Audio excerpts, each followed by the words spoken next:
Welcome back to another episode of Projecting Grandeur. I am your host, Ron DIchter. And for those of you tuning in, you are in for a treat. We have a very exciting guest with us, somebody who wears a ton of different hats. He's an entrepreneur, he's a filmmaker, he's a broadcaster, he's a media innovator. Dennis Michael Lynch is just an outstanding person. You might know him from Team DML or DML News.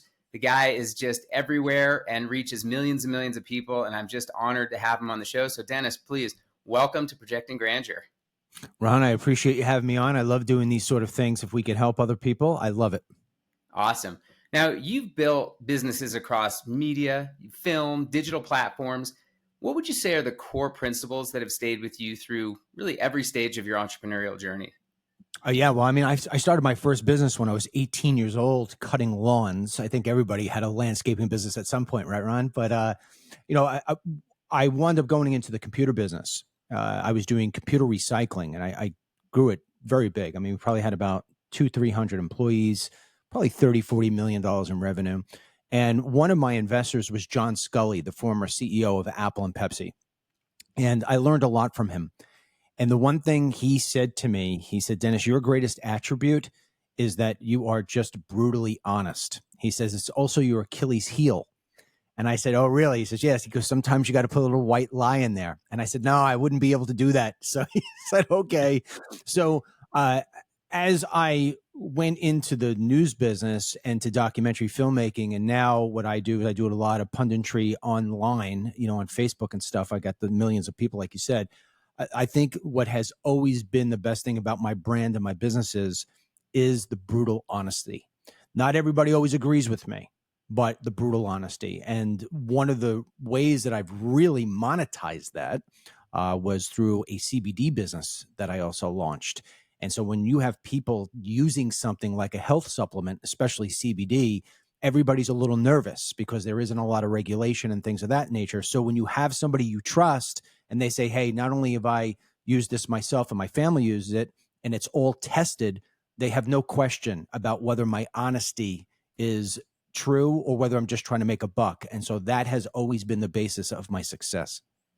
Yeah, that makes a ton of sense. And I could not agree with you more. It kind of goes back to a show we did a few weeks ago where we talked about ethics and integrity, and you only have one you, so don't screw it up. No, Ron, it takes 20 years. I started in media about 20 years ago when I made my first film. And so, it's taken 20 years to build a reputation, but truth be told, I could lose it in 5 minutes. Right. Yeah. So I think at the end of the day, I say it all the time. I just did a podcast the other day and they said, what's the secret to your success? I said, I have three boxes: God, country, family. If I can't click those 3 boxes for anything I do, then I don't do it. And so if you look at God, country, family, I mean, you never lie to God because he knows you're going to be lying. If you lie, you're going to screw your country. And who's going to lie to their own family? So that's sort of the way I base almost everything I do. And it's been working for me so far. Yeah, it makes great sense. Well, I know that there's a lot of founders that are listening that have a really hard time staying focused, especially when they have multiple ideas, multiple ventures. And, you're somebody that has multiple ideas, multiple ventures, and probably more ideas that the world doesn't even know about yet. How do you decide where you're going to put your energy? Well, one of the things that I've always said is the problem with small business is that they think big but operate small, right? So there's a reason why they kind of stay that way. And what I think people make mistakes at, and I've made these mistakes, is you want to boil the ocean, right? And you take a look at a market and you're like, oh, if I could just get 1% of that market. Well, you know what? When I did that, I never succeeded. So instead, what I just said is I'm going to take steps. I lay out for myself goals. I mean, I'm one of those guys every day. I make a list and I make the list. I don't put 10 things on that list because I know I'm never going to get to all 10. I put 3 things on that list. And so if I get to a 4th, I'm winning, I'm winning. And so if you keep a level of discipline and you keep your eye on the ball and you don't let the distractions come in, I'll give you a prime example. Yesterday, somebody called me. Actually, I say last week. Yesterday, I told them I'm not interested. Last week, somebody called me and they wanted to monetize my podcast. They said my podcast was a $1 million to $1.5 million podcast, meaning ads. And so when somebody says that to you, it's like, all right, that's a lot of money. I'd like to take that, right? But at the same time, is I had to compromise what it was my own plan is. And so I didn't take the fast money. I said, nope, I'm not going to do it. I'm going to stick focused and I'm going to stay to our plan. And our plan, I mean, if you want to go into it at some point, I can tell you, but our plan is not to sell a lot of ads on our podcast. Our focus is to stick in and try to solve the problems that are facing the country. And so that's pretty hard to do when I'm trying to tell somebody buy gold and I don't buy gold, you know? So I had to turn it away. And I think, you know, the memberships that we sell, you know, hey, you want to become part of the Dennis Michael Lynch Team DML podcast, you got to buy a membership. So I think I'll make the money off the membership. It's going to take me longer, but I'm sticking to plan. So a lot of times what happens is that people will grab the low hanging fruit, which is the, you know, the fast money. And then it's a fast burnout. So that takes discipline, Ron. And I don't know if young entrepreneurs will listen to that sort of thing. I think they grabbed $1 million, but ultimately they would see with time. And, you know, I mean, you've been so successful yourself, you know, over time, they realize the fact that it's the low hanging fruit sometimes is the poisonous fruit. Yeah, that's a great bit of advice. And I hope the young entrepreneurs do listen to that, because social media makes it very hard to not grab that $1 million. So I hear you. Speaking of media, the landscape has changed dramatically since you and I started business, but even more, it's changing at such a rapid clip. Like, from your perspective, what does adaptability look like today, and how can entrepreneurs stay ahead without really losing that message, which I think ties right into that last question? Well, I mean, I think each industry probably has a little bit of its own navigational path they have to take. But I guess I would answer that question from being somebody who really uses social media a lot. I depend on it on my business. There's two principles that I take, and whether or not these work or not is up to the listener. But, you know, there's so many different social platforms, right? So you got Facebook, you've got Instagram, YouTube, X. I mean, the list is long. And everybody is always trying to, TikTok, that's the other one. Everybody's trying to sprinkle all over the place. I have not gone down that path. So what I do is, okay, I'll have a presence on those other places, but I don't try to build them. What I build is I build my one. My Facebook presence has always been my go-to. So I am of the nature of, I want to be great at one versus good at many. And so I'll give you an example. And people never believe these numbers. They can't believe it until I show it to them on my phone. So I have about 1.5 million people who follow me on Facebook. But in the last 90 days, the total views that I've had is 250 million. Okay? 250 million. Yes. So you tell me, where should I focus my energy, right? So it goes back almost to the last question too, you know, about staying focused. So the guy who offered me the $1 million, he said, one of the things you're going to have to do is you're going to have to build your YouTube channel. And I said, no, I'm not. I'm going to stay focused on my Facebook because I make so much money and I reach so many people from that. And if I stretch myself too thin, then I'm not going to wind up doing great. I'm going to do good. So number one is, when you've got a lot of different platforms out there, my advice would be to try to focus in on the one that really seems to be working for you the best. That's number one. Number two, in terms of how I see things going, unfortunately, Ron, you know, there's a very specific person who's going to listen to you and I for 30 minutes to 45 minutes. And in my program, I go an hour, hour and a half. When I look at the amount of people who are listening to me for an hour, hour and a half versus the amount of people who are willing to listen to me for 3 minutes or less, the numbers don't even equate. The short videos, I get plays at this level, and the longer form, this level. So what I do is I package 4 or 5 times a day short videos, because that now has become my branding. No more SEO, no more, you know, advertising, Google ads. No. So what I believe is that the brand and the advertising that's best for everybody is to come up with these small clips that can be shared to people that, you know how it is. Everybody's scrolling on their phone all the time. Stand out and do something.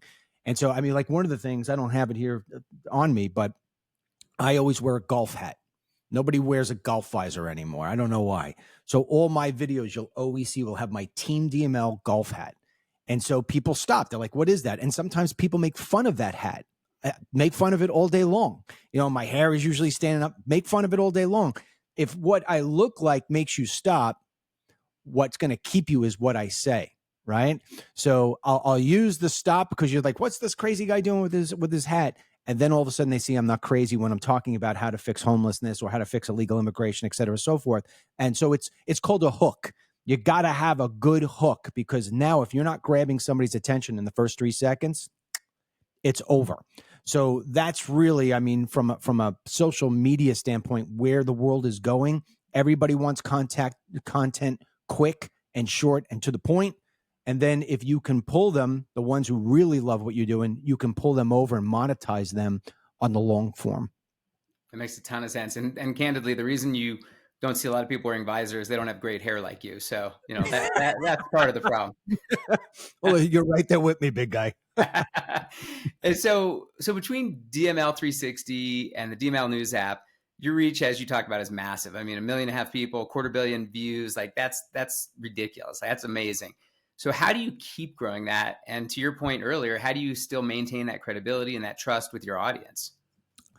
It's amazing. Just before I got on with you, I was on Facebook. I had posted a video today saying that I have a real fear that the president is not addressing AI as an asteroid that's about to hit the United States. He keeps on talking about it like it's the rainbow, and at the end of the rainbow there's a pot of gold.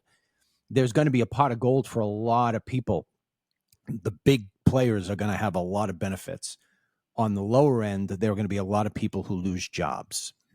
So when I post something like that, a lot of times, even people who've been following me for 20 years will say, oh, you're going against the president. Why are you doing that? I say, listen, you can't be so black and white. If my kid is going to run into the street, I'm going to yell at my kid. I'm going to grab him by the arm and I'm going to tell him no. Not because I hate him or I disrespect him, because I love my kid. I don't want to see him get hurt. So if I say the president needs to refocus, instead of looking overseas and doing all these overseas things, he has to come in and look at what people are having pain with here at home. It's only about to get worse in the next 6 months.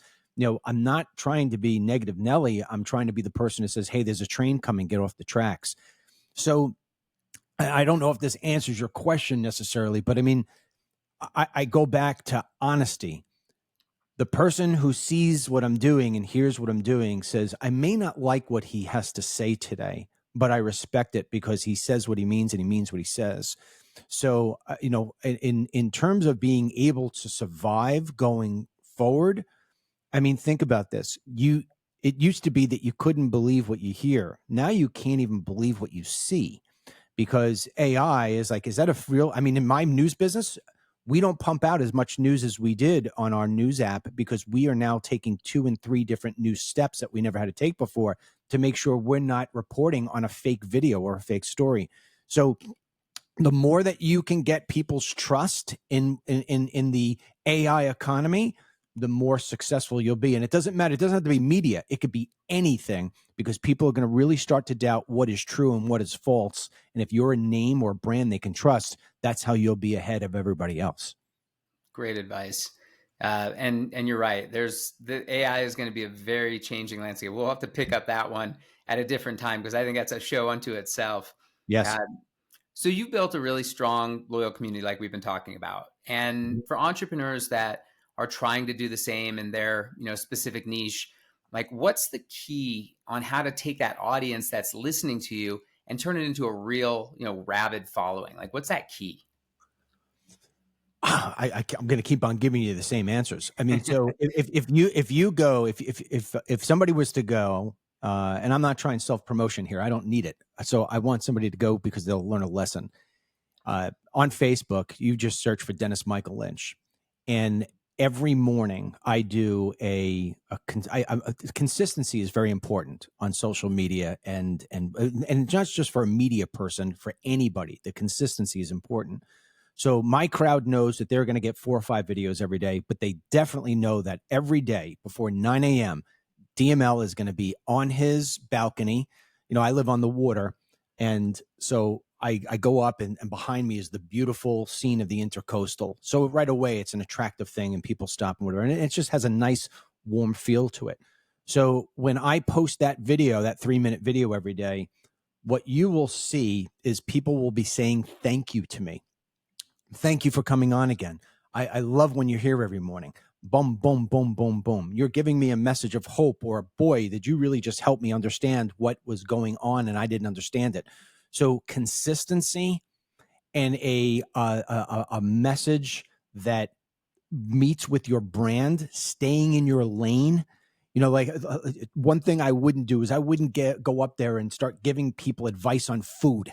I'm not an expert in food, so just be in your lane. And if you could create an expertise and a brand in your lane, the world just is wide open to you. So on social media, you will see that the people will keep coming back and they will comment to you. You're great. I love you. I mean, I'll give you an example of something I just showed the other day. I should probably try to find it on my phone while we're talking here.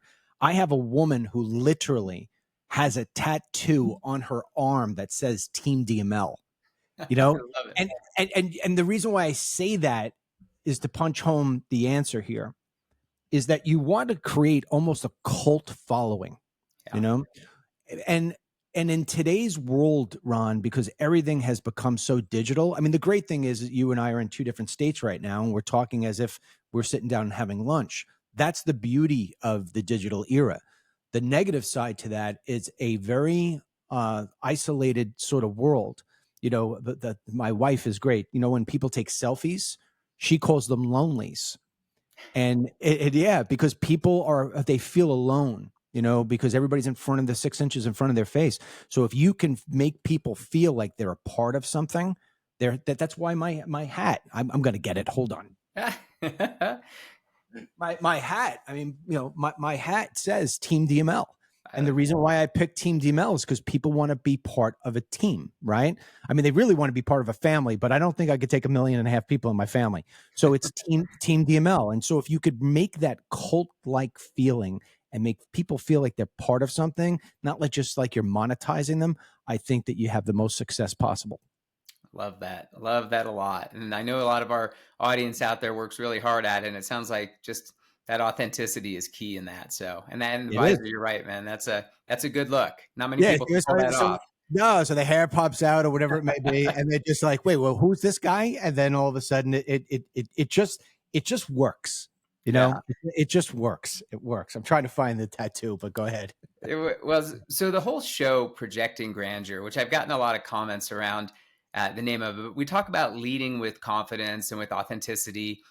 And as you think about your own brand and projecting grandeur, like there's an art between authenticity and performance, especially when you're trying to talk to millions of people. Like how do you do that so that it sounds uh, like you rather than like you're performing you? That's a freaking great question. Okay, so I got a great answer for your great question. So the way I got into the media business is I lived 9/11. I ran from the buildings. I'm one of the people that you see with the white soot on their head. And I decided at that point I didn't want to be in the computer business anymore. I was in the computer business for money. I always wanted to make films, right? So I go and I make films, and it just turns out to be that I made a film on illegal immigration by chance. I wasn't political or anything. And my neighbor at the time was one of the hosts for Fox and Friends, Brian Kilmeade. And he said, I want to put you on Fox News. So for years, I was a major contributor on Fox News. And then I had my own television show on Newsmax. And every day I would be wearing my suit and tie and whatever. And I'm not a suit and tie guy. I mean, here I am, my Superman t-shirt, right? So I'm not that kind of guy. But my hair was perfect. My makeup, I mean, they're putting makeup on guys. I mean, and every day I would be myself, but not completely, because I didn't feel like myself. I always felt like I was buttoned up in a way I didn't want to be. And so I would talk prim and proper, right? So if Brian said to me, Dennis, what's the problem? What's going on at the border right now? And I'd say, Brian, what we need to do is we need to assess the border in a different kind. That's not the way I talk. If you said to me over lunch, Dennis, what do we need to do at the border? I'd say, you know what we need to do? We need to send them freaking Marines down there. And so when I left Fox News and I left Newsmax, I started going online, to using Facebook Live. I wasn't dressed in a suit. I was walking to the gym. And so I was looked like this and I had the hat on and I just took Facebook Live and I just started being me, like completely me, funny, raw, an F-bomb once in a while, although not too many times because people get turned off by it. But I mean, I would just be me. And as if you and I were sitting with our buddies having lunch, and people love that. And the word authenticity was always, oh, you're so real. You're real. You're just like me. You remind me of my brother. Nobody ever told me I reminded them of their brother when I was on Fox News. So, and the funny thing is when I was on Fox News, I had about 100,000 people on Facebook. Then I got my own show on Newsmax. I had about 200,000 people on Facebook. When I started doing what was called a walk and talk, I literally would just take my phone and walk around. I went to 1.5 million people. Wow. That right there tells you authenticity is everything, especially today with AI. It's the most important thing there is. Yeah, that's great. I love this. This is like, I've got like 1 million little nuggets of information that I think spawn off new shows just from our conversation so far. I'm very excited about this. So every leader, and the bigger you get, I'm sure you probably experience this way more than I do. You face doubt, criticism, naysayers, people who are just, they don't share the same view maybe. And as you deal with that, like, how do you stay grounded and keep your sense of purpose strong when everyone around you might be making you second guess in the back of your head? I'm going to use real life example. So, I got into the filmmaking business, not knowing that I would ultimately be known for my 4 films on illegal immigration. And when you do something like that and you point out the problems of illegal immigration and you don't look at it from the standpoint of the poor migrant who's coming, you look at it from the American who has to pay for these things, automatically you are called a racist. So a guy like me who has friends of all types, who has hired, I've probably had in my day 500 employees over all my businesses. I've had every type of person. So to call me a racist is kind of ridiculous, especially my first immigration film. I tried to help the Latino kid. I actually gave him a place to live, but people don't look at that. They just want to call you a racist. So they give you labels. And what I used to do in the beginning is sort of what I just did to you right now. I'd be like, how do you call me a racist? My first hire was a black guy. My friend is a Latino guy. And then and I'm like, wait, why am I? That's what they want. They want me to defend myself. I ain't doing that anymore. I know who I am. I know I'm not a racist, and I'm not going to let you label me on that. So when they say you're a racist, and I said, well, if me wanting to have a secure border makes me a racist, give me a capital R. And then another thing I would say is, because if you really believe in what you believe in, I said, look, we need to deport people who are here illegally, who are committing crimes. If you want, let's start off with the Irishmen first. I'm Irish. Let's start deporting the criminal Irishmen. And so, you got to have some kind of response to go back to shut that down. And so I've always been able to do that. And then I think the second part that you have to do, Ron, is if you could look in the morning every day into that mirror and you like the person who's looking back, don't worry about what anybody else has to say. I go back to the 3 boxes: God, country, family. If my God thinks I'm a good guy and my family thinks I'm a good guy and I'm doing everything I can for my country, it doesn't matter what the naysayers are going to be. You are never going to make everybody happy. If you try to make everybody happy, you're only going to wind up making yourself miserable. So true. And I've experienced a lot of that myself, where you also see that pivot where people are naysayers in the beginning, and then all of a sudden you make it into, to some level of success. And now all of a sudden these people who were poo-pooing you are now becoming your fans. And it's kind of like the bandwagon team, it's easy to say negative stuff until you've made it, and then it's hard to deny it. So yeah, the other thing I would stick on there too, because your question really has a 2-prong to it. It could be, if somebody's calling you a name or saying you're something that you're not. The other part is the naysayer of you can't get it done. You can't get it done. I remember when I wanted to raise venture capital for my computer business, and my brother-in-law, who worked for me at the time, said, you're wasting our time. You're not going to get this done. And I said, don't tell me I can't get something done.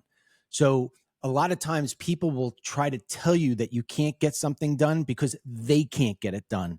So use that as fuel to say, BS, I'm going to prove, not to you, but to me, it can be done. And so unbridled passion, as far as I'm concerned, is the most powerful thing in the world. If I find an entrepreneur, if somebody came to me right now and they had a so-so business model, but they had unbridled passion and honesty, and then I had somebody who was completely book smart, I wasn't really so keen about their personality, but they had a business that seemed like it was pretty decent, I would automatically want to put my energy into the person I liked and try to help them improve their model. So I think, ultimately people invest in people, not in businesses. So I would say stay true. Don't listen to a naysayer. Use it as the fuel to light your passion. I like that. Yeah. Well, oftentimes people mistake projecting grandeur for fake it till you make it, which are very different things. And as you start building something from scratch, there's a lot of pressure out there, and entrepreneurs naturally want to make it feel like they're really doing great, even though they might just be starting out. How do you find that balance between humility, which I think is a superpower, and confidence, so that people can actually trust you as you get your business going? I go back to the same answer. You got to be honest. So when I was younger, yes, I felt the pressure of trying to look and appear bigger than I was. And then what winds up happening is you put so much effort and time into something that is ultimately dishonest that your insides know it, and you're focusing on something you shouldn't. I find it to be that I will get more deals and I will get more support when I'm completely honest. So I'll give you an example. When I started my CBD business, I said to people, well, I went, this is a great example. So I got into the CBD business because I was really hurting for a while. And I won't go into the medical reasons why, but somebody gave me CBD, non toxic, non hallucinant, just a straight hemp CBD. And I started using, and I said, oh my God, this is insane how great this works. And my wife said, we should start our own brand. I said, I don't know if I want to do that. When I danced around with it. And so what wound up happening was that you have to start from zero.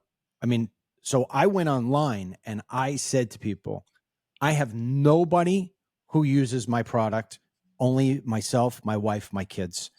I have it all tested. Everything's fine. I'm putting it in my own body. You'll have to take the leap of faith. I'm not going to lie and say that I'm this bigger CBD company than I am, right? I just told the truth. And I did it on a Facebook Live. And I said, if you're interested, I've got a brand out there now, dmlcbd.com. Within 20 minutes, I did $100,000 in sales. Wow.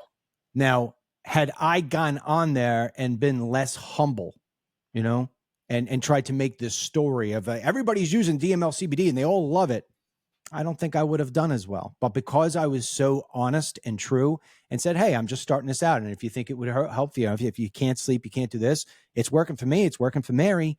Maybe it will work for you. So if I had somebody come up to me, if I had a young entrepreneur come up to me and say, hey, how you doing? I got a power washer in my truck. I just started yesterday. I'd like to power wash your driveway. Would you be interested? I'd want to help that guy. Mm-hmm. And I just make sure that you don't, kill my plants over there. You know what I mean? But aside from that, all right, go. I want to give somebody Yeah. that little helping hand, to get them started. So I think when people try to make themselves, if they fake it to until they make it, I think that's a mistake. I think be honest and you will ultimately make it. Yeah, that's such good advice. So, as I've said, you've inspired a whole lot of people through, your just your channels and media and entrepreneurship. And I think as you look to the future, what do you Mm-hmm. think is that next big opportunity for business owners that are purpose driven? Do you mean what industry sector? No, I just think like if you think about the way in which the media works with businesses that have a purpose behind them, right? Like how does that entrepreneur shift to take advantage of the media and kind of the changing landscape of it to really drive that mission forward? Because purpose-driven businesses, I think, have a different mission than profit-driven businesses, and they aren't always mutually exclusive of each other. But I think if your goal is purpose-driven, how do you use the future media to make that work? Purpose, as in you're trying to support a cause. Yeah, yeah. Let's call it cause-driven businesses. Okay. So see, I think, The days of Hollywood stars and big personalities dominating, I think those days are over. I think what AI and the internet and social media and video has done is it has created everybody an opportunity to be a huge name, right? So, I mean, I can tell you that if you took George Clooney and you took me and you put us in the crowd of people who focus all of their time online, they're going to come to me for the autograph before George Clooney, because online has become the new everything. So my sense is that if somebody was a purpose driven, or even if somebody was a profit driven, I don't think it matters. I think that if you are not taking advantage of what I would call the content economy, I think content is everything. The content economy. If I was selling a purpose, I wanted to champion for reversing heart disease. I would create storylines that were 1 minute, 2 minute long about heart disease. I wouldn't be up there like a doctor saying, if you eat 3 square meals a day. I would be there. I'd be telling, let me tell you a story about my friend Joe. Joe, I mean, this guy freaking couldn't sleep, and he couldn't sleep for a while. And we finally said, hey, do you ever think maybe it's your heart? And so if you talk to people with everything we talked about today, authenticity, just be yourself and come up with content, storylines that support what it is that you're trying to accomplish, whether you're selling a potato chip brand or whether you're selling, information about heart disease. The content economy demands that you be authentic, that you be a short storyteller, and that you be consistent. And I just don't see how you don't find success, because everybody is online and everybody is consuming off that forever scroll. Yeah. Yeah. Yeah, it's so true. So true. And again, go back to the hair, you and George Clooney. I think you got him beat in that category. He's gone gray. I'm not going gray yet. And no, I don't color at 56. It's that beautiful backdrop of living on the intercoastal. Keeps you It's young. it's what it is, man. It's what it Yeah. is. So looking back, I'm a big believer in mindset, and I think mindsets. I think the mind is the most powerful muscle, organ, whatever you want to call it, in the body. Mhm. And I think of decisions that I made in my mind before my physical outward presence allowed it to happen. Like, what would be a mindset or a decision that really shaped your path the most? And entrepreneurs, people, just world in general, what advice would you give to someone who's just getting started on how to get that mind in the right place? Well, that's a twofold answer. So I'm going to go in reverse. So a lot of times entrepreneurs are running at 1,000,000 miles an hour, right?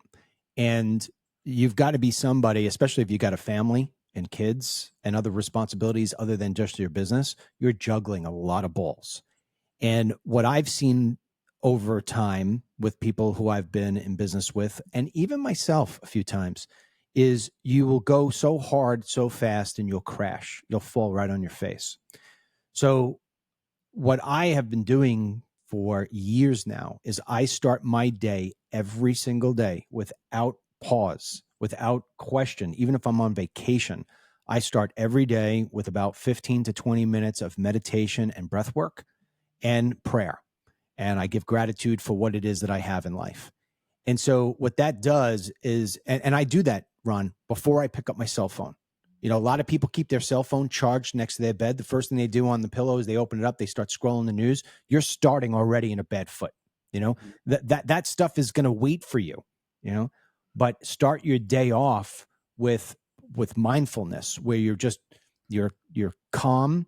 And a lot of times in my meditation, what I do is I actually play the movie in my head of what my day is going to be like, and the successes that I'm going to have. So this way I'm preparing, because the mind is an amazing thing. It doesn't understand whether or not you're in real time or virtual. So if you're sitting there and let's just use today, right? So today I am going to play golf with a friend. I haven't played golf in a while, and I am literally going to see myself hitting a bunch of pars, and I know what holes I'm going to hit them on. So I'm preparing my body and my brain for those pars. Now I'm putting that into a golf scenario. If I had a meeting today and I was going to land that $1 million deal, I see myself in that meeting. I future prepare for it. And usually 9 out of 10 times it will wind up happening that way. When I was younger, I didn't, I was, a lot of times it was just flying off the seat of my pants, and being spontaneous and being brave and being bold is fantastic, but not having a plan is a plan to fail. Right. Mhm. So I always say, especially with my kids, I see sometimes like my one son always, he's got 30 things on his plate. And I always say, Ryan, be great at one thing versus good at many. Just focus in one at a time, see yourself succeed on that. And I think, I'm not trying to tell entrepreneurs to slow down. I'm just telling them don't burn out. Right. Don't burn out, because burnout is easy Hmm. to Yeah. get caught up into. Yeah. Yeah. Well, listen, you've been incredibly generous with your time, but I just have one last question for you. Mm-hmm. Everybody sees this, this vision of you today, but I Mm-hmm. have to imagine it wasn't always, perfect. And as I think about things that shape our lives, I always like to think of the worst mistake I've ever made and the best Mm-hmm. decision I've ever made that really helped me become who I am in business or in life, frankly. If you were to try to pin two things, like the worst thing you ever did and the best thing you ever did, anything come to mind? Yeah. So the worst thing I ever did, and this is another thing with entrepreneurs, is that a lot of times people think they know everything. And so I used to be one of those guys who would chase money thinking that I had an answer for everything. You could never stump me. And then I recognized at some point that I needed to know what I didn't know. I had to humble myself a little bit. And so now today, what I prefer is I prefer not to be the smartest guy in the room, because if I'm the smartest guy in the room, I can't be learning. That's why, like, one of the things is when we go to lunch, right? And I'm sitting with you and a couple other people. I love sitting around with people who I think are so much smarter than me in different areas, because I learn from that. So it used to be very, very cocky, and now it is very, very humble. And I changed that cockiness for confidence. So if you could put humility and confidence together, I mean, that's like peanut butter and jelly. So, that's it. So the biggest mistake, without getting into a specific, is always thinking I knew everything Mm-hmm. and not really recognizing that I didn't know everything, and that I needed other people who were smarter than me to guide me along. There's no shame in saying, I don't understand what you're talking about. Can you explain that to me? Yeah. I mean, even when I've sat with you a couple of times when we've had lunches, I hear you talk about certain things. I listen because I want to see what I could retain from somebody who's done things that I haven't done. Vice versa. If you come to me and we're sitting down, we're talking about how to build a presence online, I would assume you would listen to me because I got the numbers to prove it. Right. So, that's it. I just think that people have to humble themselves a little bit and not pretend as if you know everything. That's the mistakes I've lost millions of dollars because I just would not listen to other people sometimes. Yeah, that's Mhm. phenomenal advice. And this whole show has been phenomenal advice. And I just think, for our audience out there, they're really lucky that we could have you on the show. I mean, I think you're a great example of what it means to build success through, integrity, quality ethics, staying true to your message. I love that you turned down, the offer for the podcast because it would compromise who you are as a person. Like, not Yeah. many people would have that sort of moral compass to be able to make that decision. So I applaud you. For people who are looking to find you, I know that there's teamdml.com, there's dml360.com, you're on X, Facebook, and now all the other social platforms, Facebook being the main one. But is there any place you want people to go to find more about you? Yeah, DML360.com is the best. So you sign up for the newsletter, and our newsletter always gives the links and everything to everywhere else. So that's sort of like the hub, So go to DML360.com. You sign up for the newsletter. We don't sell your email away or anything like that. You could trust me. You'll get an email from us, and we send a daily newsletter, and that always gives, Facebook and all the other different jazz. Awesome. Well, Dennis, it has been a treat having you on the show. Again, thank you for the generosity of your time. I know our viewers will love it, and you personify what we're all about. So thank you. Thanks, pal. Look forward to seeing you again. You bet. And for everyone else, keep projecting your grandeur. Remember, this is where confidence meets authenticity and our visions become a reality. And as you heard it from Mr. Lynch himself, be true to yourself and don't compromise who you are. Have a great day, everyone.